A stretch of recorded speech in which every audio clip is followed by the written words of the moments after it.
Okay, so this is very important topic to understand. Okay, because normally interviewer asks the question related to this thin and thick provisioning. Okay, so I will explain one more here.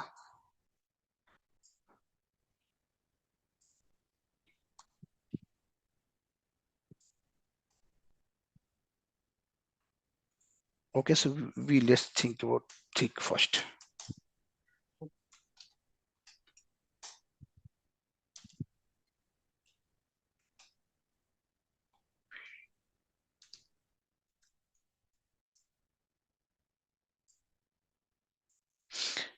Okay, so suppose this is a storage, NetApp storage. Okay, this NetApp storage capacity is 200 GB. Suppose, for example. Okay, can you hear me? Sir, yes, sir.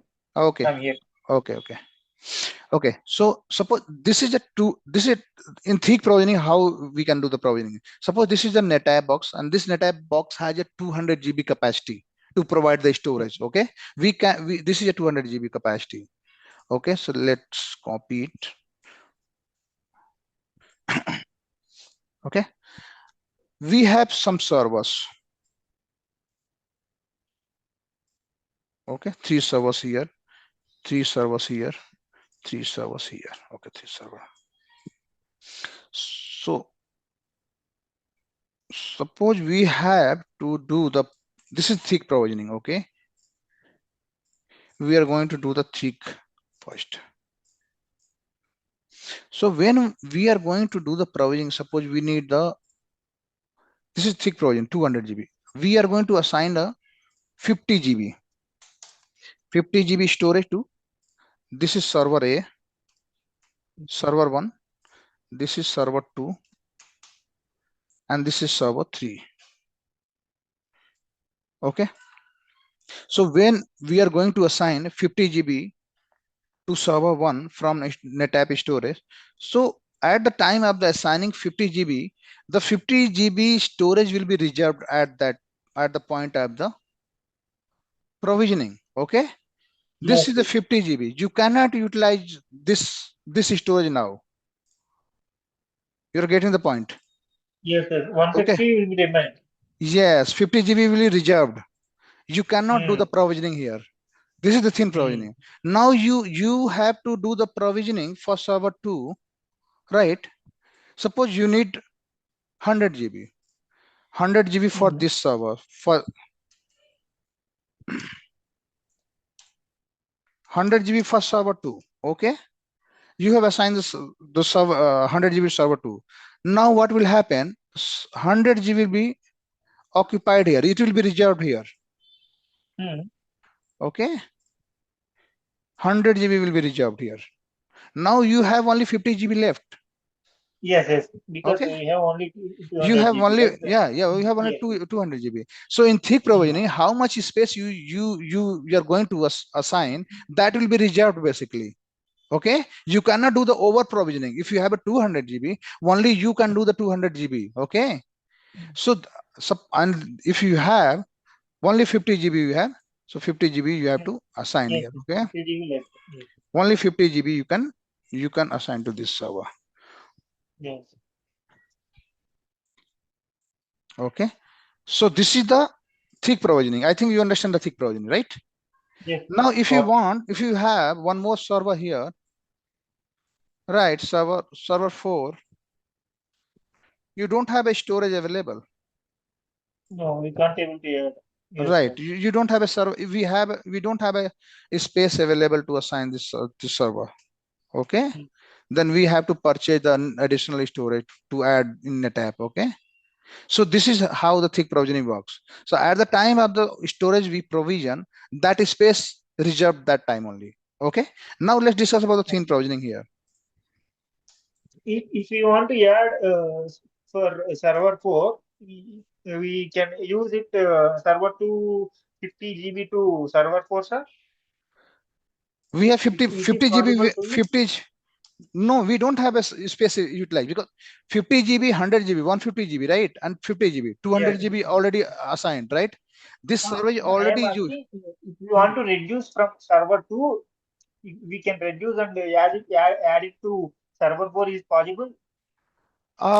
It's not possible. Okay, Okay, what, okay. how, why it's not possible? Suppose you have created LUN here, right? You have to create a LUN. You have to provide some format of the storage, right? Either you have to provide a file level storage, either or LUN, or you have to LUN you have to provide or SAN level, right? Mm. Suppose you have Mm-hmm. provision 100 GB storage. Suppose you have provision 100 GB of the storage, right? This one we are talking about, this one S2. Yes, yes, yes, 100 GB storage we have provided, right? Server, yes, this server is writing the data, okay, on this 100 GB, okay. Later yes, you want to reduce the size. Do you understand what will happen? There yes, might a yes. chance of data loss and data corruption, Mm. right? You can Yes. decrease, but there is chances of the data loss, because you don't know Yes. where data is right here. You cannot you cannot shrink. You want to grow it, you can grow, right? 100 GB if you want to, Okay. 150 if you want to, 100 GB plus 50 GB you want to add, you can add easily, non-disruptively, anytime, online activity. But Okay. decreasing the size is not advisable. Data can be lost, Okay. data can be corrupt, Okay. right? So this is not advisable. In case if you want to decrease, so some there other mechanisms are there, okay. So what we have to do is you just create another storage, right? Suppose you have assigned 100 GB to server 2, right? And this server 2 does not utilize more space, right? 50 GB or 30 GB it is utilizing. Later you are realizing this server is not utilizing more storage, so you should assign him 50 GB only. This server actually require 50 GB. In that situation, what will do? You will do another provisioning of 50 GB, right? 50 GB, and assign this 50 GB from this storage to this. Assign this 50 GB to this server, and in that situation, you can delete this. You Okay. can delete this 100 GB. Okay. Once you Okay. delete this 100 GB, you will create a 100 GB space over here. Okay. You Yeah. another new Yeah. storage and assign the 50 GB to the server too. You are getting the point. Yes. Okay. So in this method we can do that.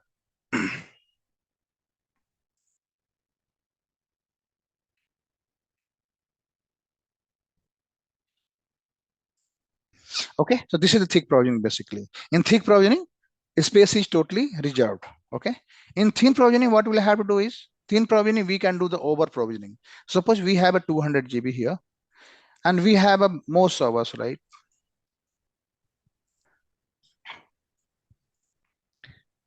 Suppose you want to provide the storage to this server. You want to do this server and this server as well.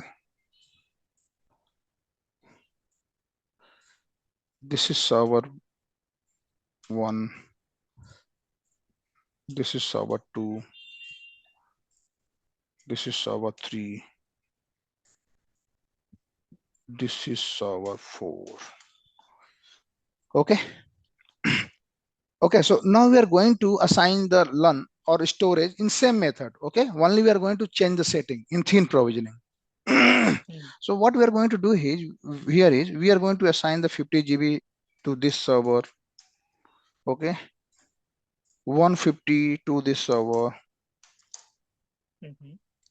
200 to this server. 100 GB to this server. Okay. So this is completely possible in thin provisioning. Okay. But If actually, we have only 200 GB, right, sir? yeah, actually this is physical storage, actually the 200 GB. But Mm-hmm. when we are going to Mm-hmm. create a storage, virtual storage, and assigning to the server 1, server 2, 3, 4, we can do the 50 GB. We can give him the 50 GB, right? We can give the Okay. 50. Okay, we can give this 200 GB. We can provision more than its actual physical drives. Okay, we can do the provision. We can provision it's more than its physical storage available. There Okay. is no limitation of storage space, sir, for this? Yeah, so there is no limited means this is Hmm. we can do the over provisioning. Basically, 3-4 times we can do that, Okay. right? We can Okay. if we calculate here, 50 GB, Hmm. 150, 200, 200, 400, 400, 100, 500. Actually, space is 200 GB. Okay, but we are provisioning 500. But still, if Yeah. you want to do the provisioning, we can do the provisioning again.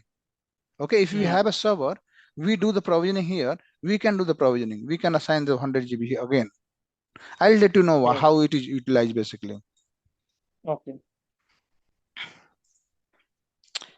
S5. Okay, we have a sign here 100 GB. Okay, so what will happen at the time of the provisioning? Still, you can see the storage is empty here. Just this 200 is still empty. Okay, when this actual storage will be utilized, when the data is getting written. Suppose in server 1, 50 GB is there. Okay, so here, suppose, hmm, okay, it's a 10 GB data is getting written. Okay, suppose 10 GB data is getting written.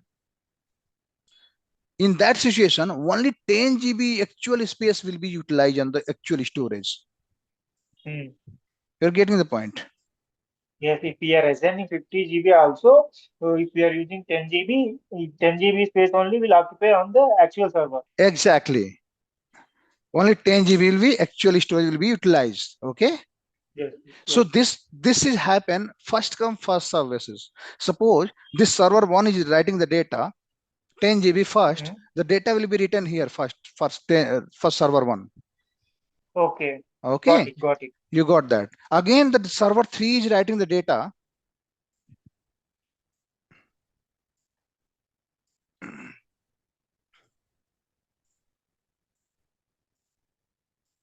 This data is for the server 1. Okay.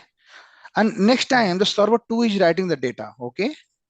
Next Hmm. time the server 2 is writing the data, and it is writing 100 GB.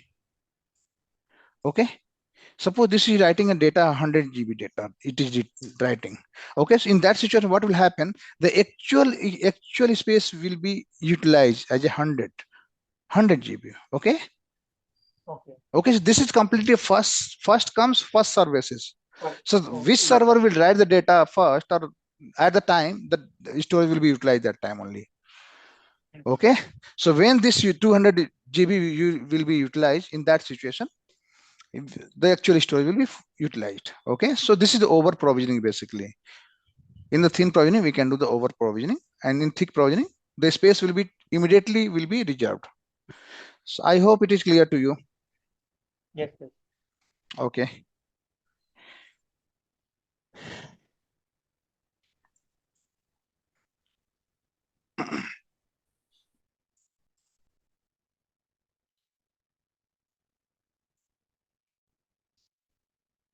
Okay, I will let you know some RAID concept. Okay, media types will discuss what are the media types are available in the storage.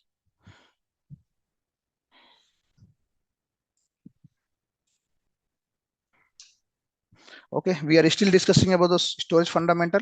In this slide, we will discuss about the storage media type. Okay, so in the storage, we have two types of media, basically HDD and SDD. Okay, so in hard disk drive, there is a platter basically. There is a moving part inside the hard drive. In normal traditional hard drive, you have seen, right? So in hard drive, there is a spinning things inside the hard drive. There's a platter basically rotating inside the hard drive, and another type of Okay. the disk is SSD, solid state drive. That is basically chip type of, right? There is some card. Okay, there is nothing moving inside the SSD.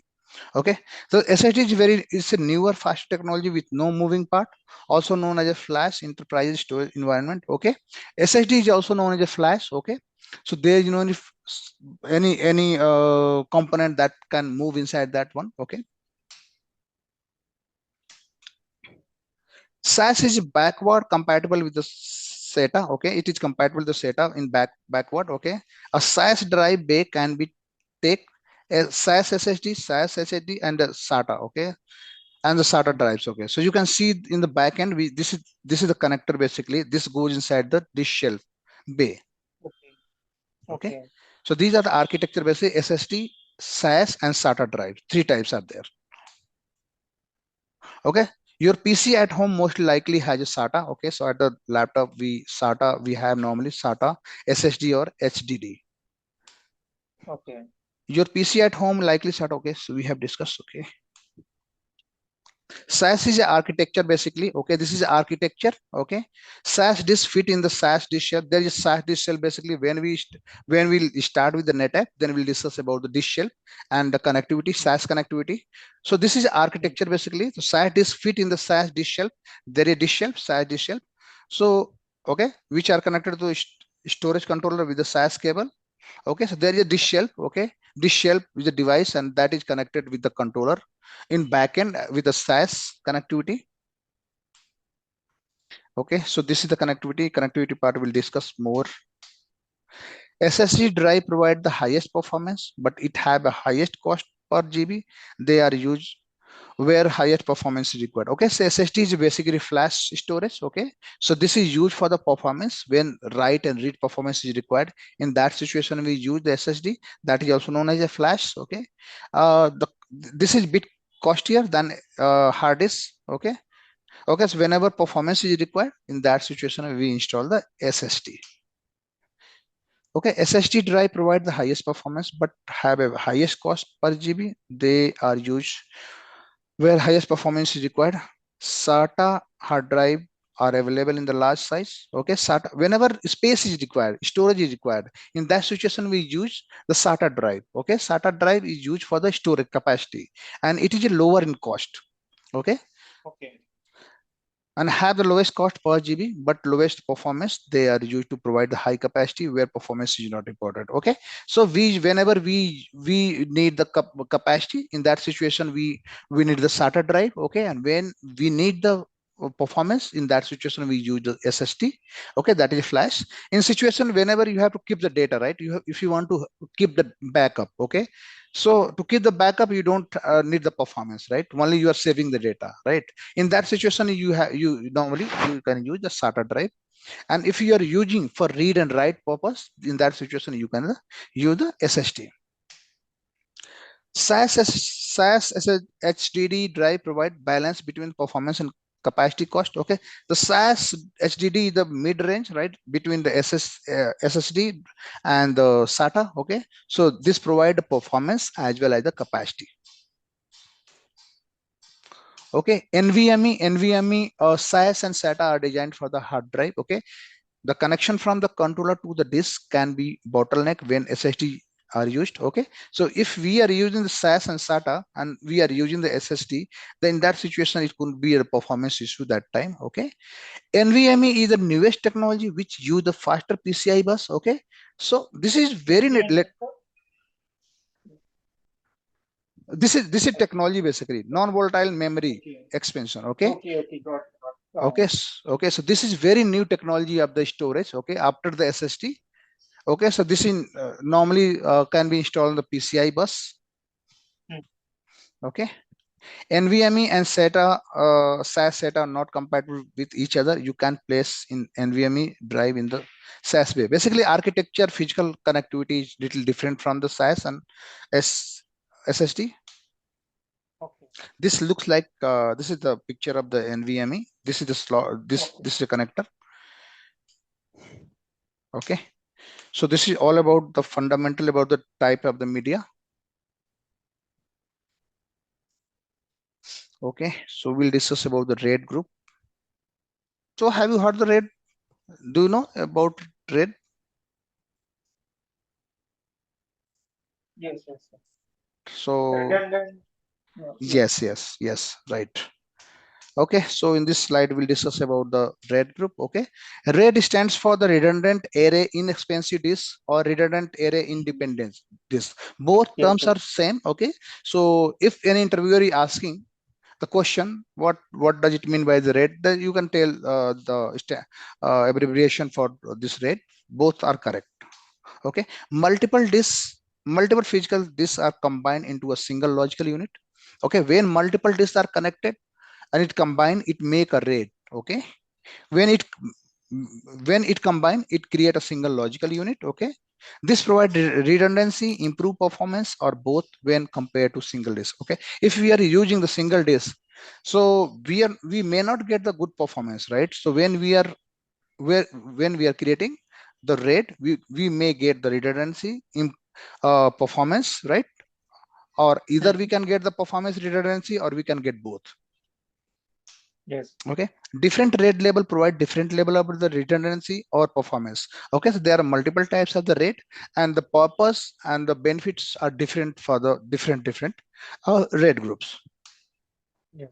RAID can be managed in software by operating system or in the hardware by RAID controller. Okay, so RAID can be managed by software or it can be hardware. RAID card also comes. You can install the card inside the system. Okay, and it will start working as a RAID. Okay, so normally RAID group is created by the software, basically usually in the industry standard. Okay. Okay, let's discuss about the RAID 0. Okay, there are multiple types of the RAID. So let's discuss about the RAID 0 first. RAID 0 is known as a stripe set. Okay.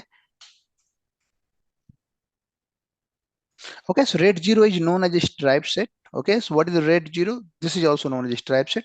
So data is split across all the disks. Okay, so whenever data is coming, suppose this is the two disks. Okay, this Mhm. two disks. Okay, data is coming from the server.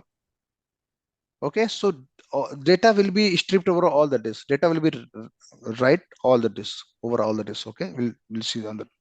Okay, this provide better performance but no redundancy. Okay, RAID 0 provide performance is good when we creating the RAID 0, but there is no any redundancy. Okay, if any disk got failed, your data will be lost. Okay, Okay. so performance is there. Okay, so what is RAID 0? You can say the data is getting stripped over all the disks. Okay, their performance is good in the RAID 0, but there is no any redundancy. Okay, if this Got if any disk in the set fail, all the data will lost. Okay,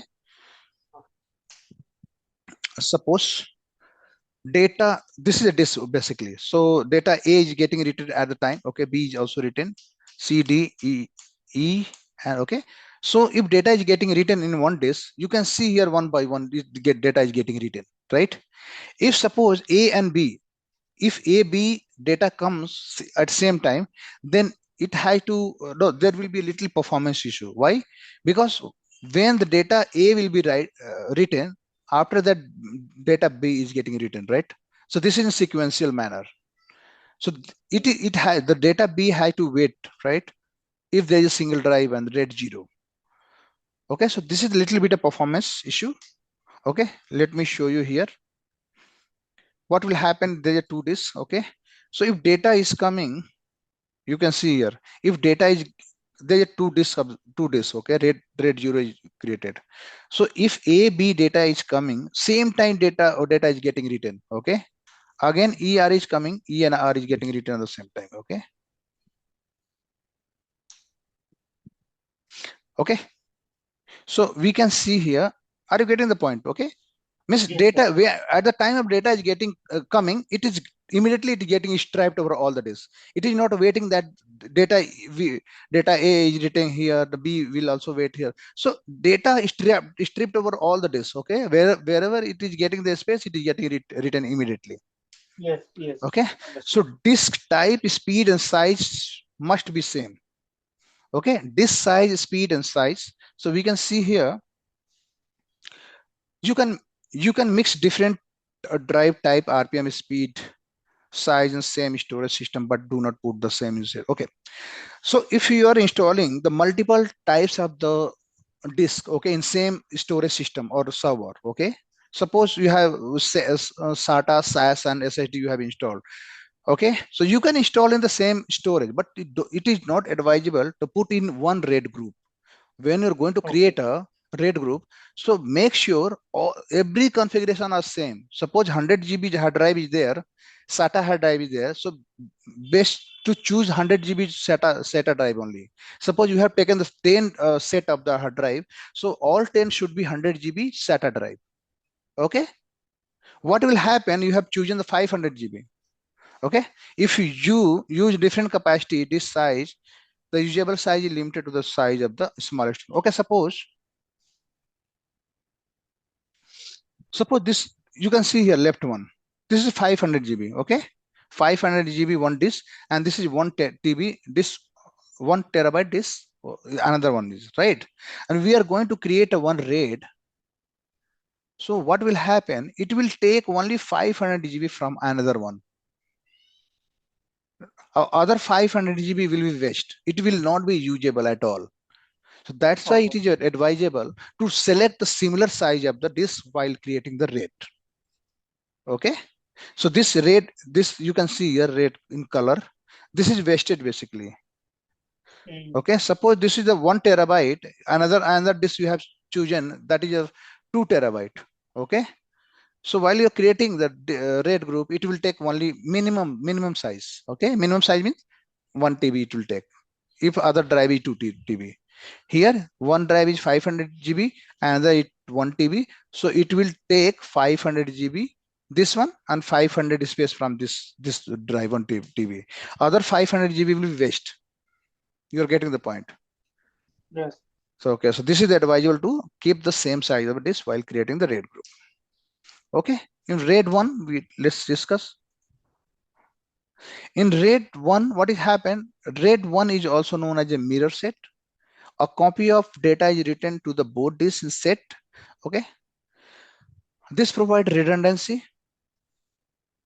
If one disk failed, you still have a working copy of the data. Okay, write performance is not improvement as copy of the same data is written on the both the disk. Okay, read performance is improved as a read can be serviced by the either disk. Okay, so in RAID 1 there is a mirror RAID, we can say, right? Mirror means if we have a one disk, right, and we created a RAID 1 with two disks. Okay, so one disk will be mirror. Okay, there is a completely mirrored. If you have a 10 disk, the 5 disk will be utilized only. Five will work as a mirror. Okay, half of the disk Yes. will be utilized in RAID 1. If you have a Okay. 100, okay, so if you have 20, you created the RAID 1 with 20 disk. Okay, so in that situation only 10, half of the disk you will utilize. Okay, Okay. and how data is getting written here? When any data is getting, suppose A1 is coming from the server. Okay, A1 is data A is getting requested to write the data. So A1 is writing in this one, and the same data is getting this one also. You can see that, right? So if you have a two disk in RAID 1 and data is requesting from the server to write data, the same data is written on the disk 1. Okay, you can see here, and data is getting written, same data is getting written on the disk. Means half of the disk will be utilized for the mirror basically. If data is Okay. written here one, if there is a file, there is a server here, it is created in notepad1.txt. Okay, and it is saving in the disk. Okay, and on back end it is RAID 1 created, so that notepad 1 text will be saved in this drive also, and the same file will be saved in this drive also. Okay, Mm. so this is the RAID 1 basically. This will be mirrored. Okay, so disadvantage of RAID 1 is you will utilize only half of the disk. Okay, suppose you have paid for 20 disks, right, but you are using And 10 only disks. 10. Yes. Yes. Yeah, so this is the advantage of that. You have to see that things. Okay, and the performance is not good. Why? Because if you are writing a data, the same data is getting written two times, right, on the same RAID group. So when you are going to do a double work, it will there will be a problem in the performance, right? So same data is getting written two times, right? So there will be a performance is not a good. Okay, there you're right. Okay, so it provides redundancy. Okay, redundancy is there. Okay, redundancy means your data is completely saved. If one drive failed, you can still drive one is available. Okay, you're getting right. Yes. Okay, so